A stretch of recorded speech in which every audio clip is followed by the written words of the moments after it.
Hello guys, welcome to back म्हणून आज मी तुम्हाला सांगणार बिग बॉसमध्ये आपल्याला खूपच मजेदार गेम बघायला भेटणार आहे. कारण की बिग बॉसने या सगळ्या कंटेस्टंटना गॅसवर स्वतःहून अन्न म्हणजे भोजन पकवायचं एक टास्क दिलेलं आहे, ज्यामध्ये टाईम एक बोर्डवर दिसत आहे आणि बिग बॉसला सांगूनच गॅस सुरू करत आहे आणि बिग बॉसला विचारूनच गॅस बंद करायला सांगत आहे. म्हणजे टीम असं मला वाटतं की टीम ए आणि बी वर्सेस दोघांना सेपरेट गॅसची शेगडी देऊन, दोघांना सेपरेट व्हेजिटेबल्स देऊन म्हणजे सगळं अन्न भोजन रेडी करण्यासाठी सांगितले.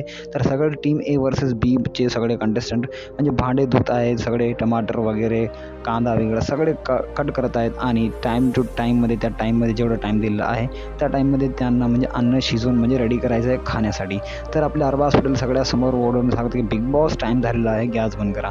आणि तेवढ्यात निक्की मॅडम तुम्हाला माहीत असेल की आपल्या फुटेजसाठी म्हणजे जास्तीत जास्त मदत होते, परंतु आपली जान्हवी सगळ्यासमोर गॅस बंद म्हणून लिहिली, परंतु टीम दुसऱ्याची म्हणजे अन्न बराबर भोजन पकलेलं नव्हतं. तर आता बहुता पुढच्या एपिसोडमध्ये काय होते, कारण की आता अन्न कोणाचे पकले असेल, कोणाचे शिजले असेल, कोणाचे नाही. तर बघायची खूप मजा येते, कारण की Bigg Boss time to time गॅस सुरू करतात. बहुता काय होतात पुढच्या व्हिडिओमध्ये भेटूया नंतर. तोपर्यंत बाय बाय.